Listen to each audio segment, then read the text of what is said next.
This is Bob Clarkson. Is that so?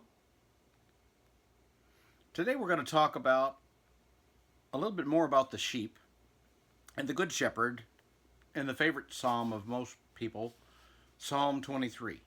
The Lord is my shepherd, I shall not want.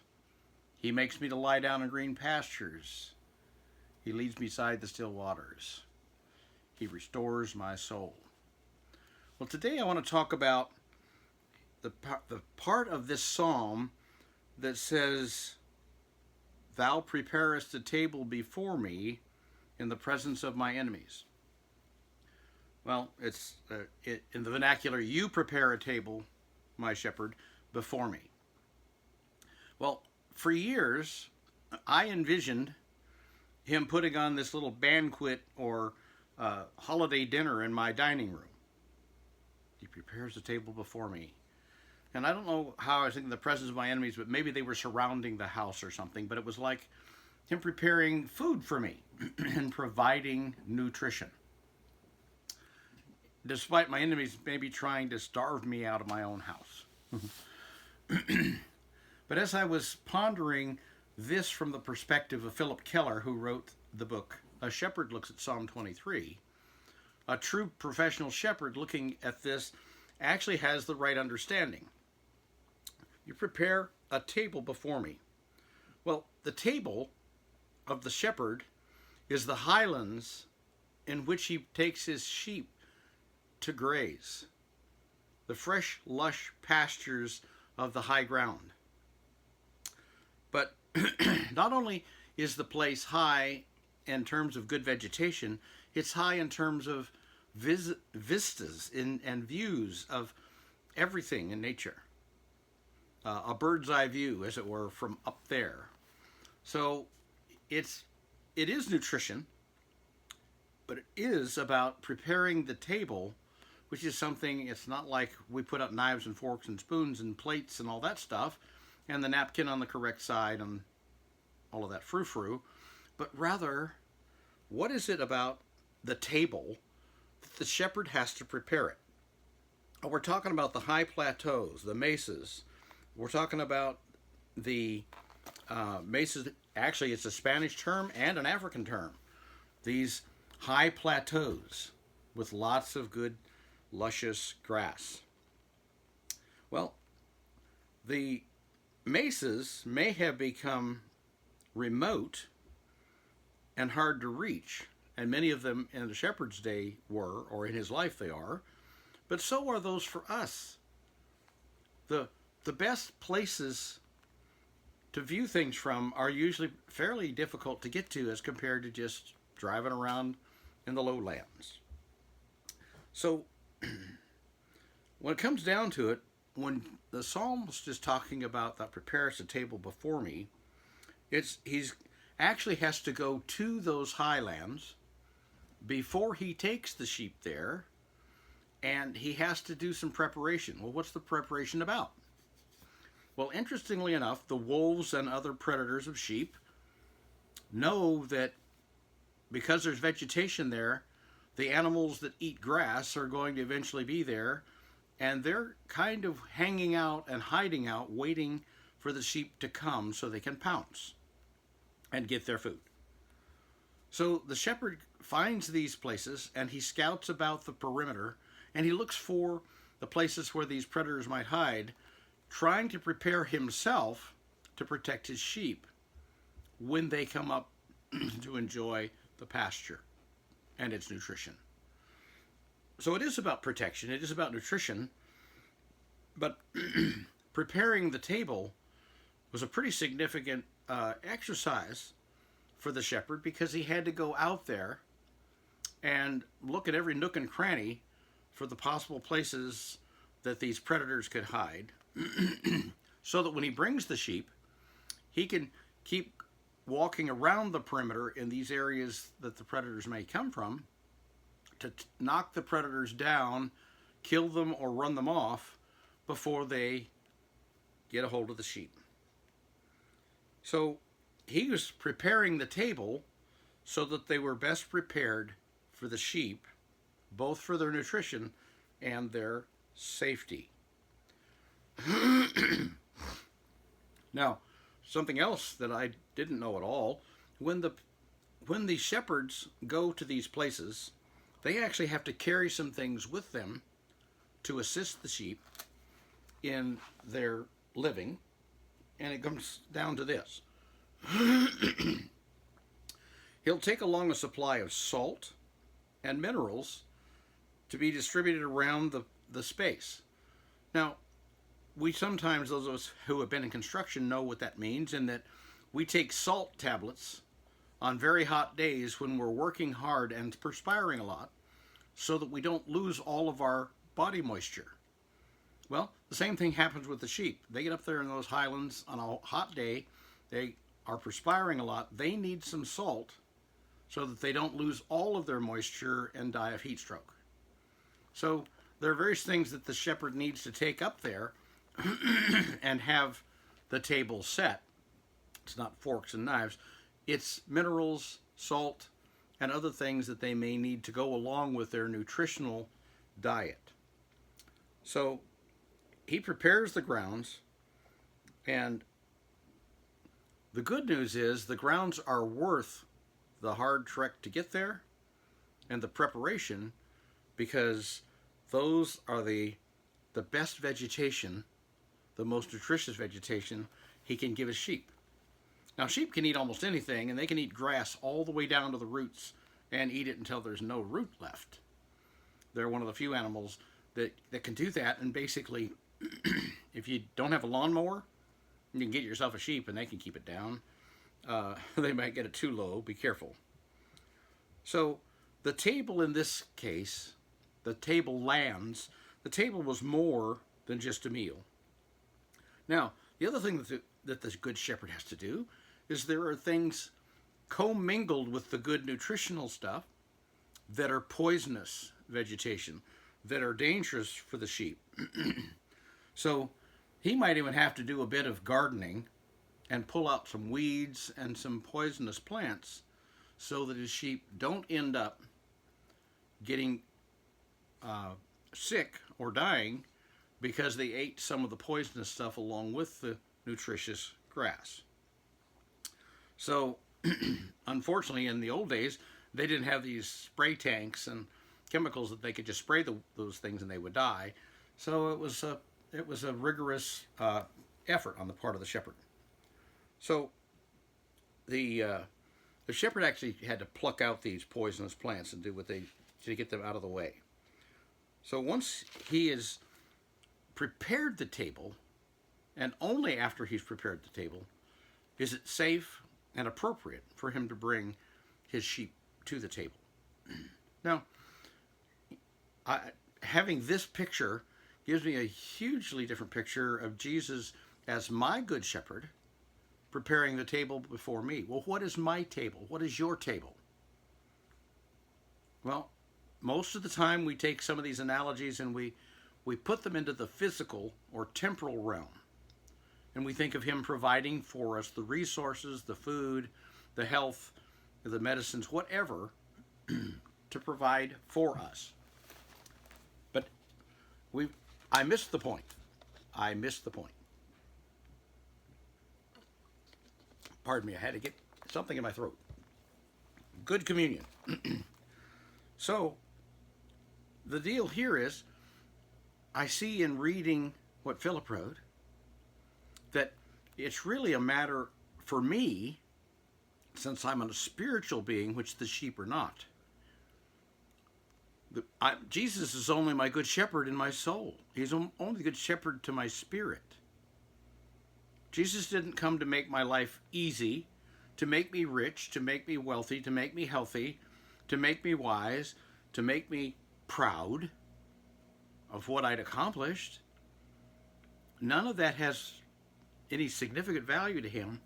It's the spirit of Bob that he came to heal, to help, and provide nutrition.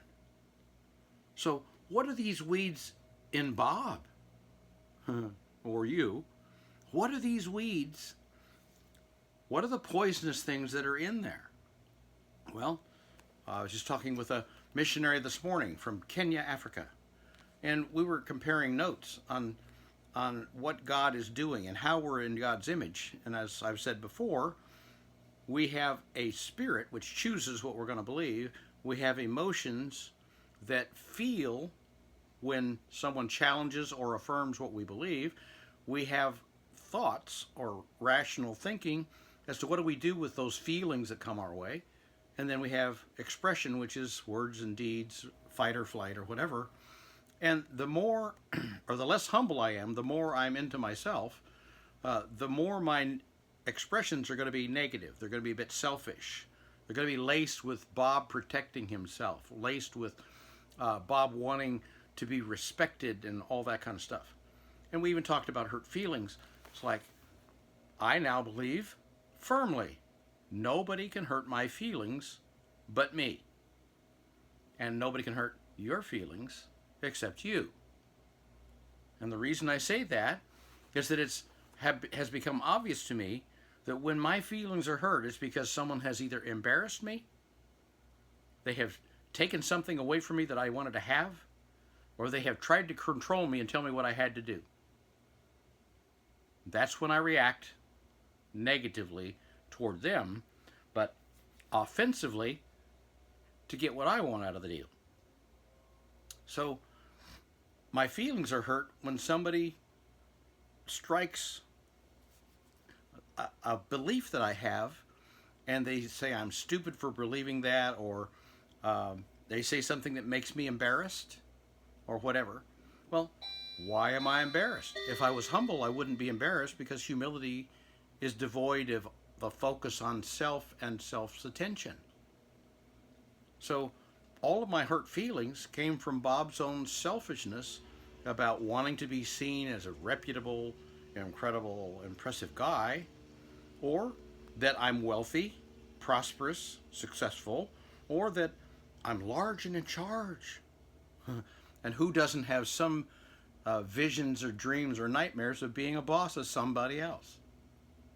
I haven't met a single person in all of my years that doesn't want to have control over at least one other person. Sometimes it's over the children, and they want to control their children even when they're old adults, when the children are old adults.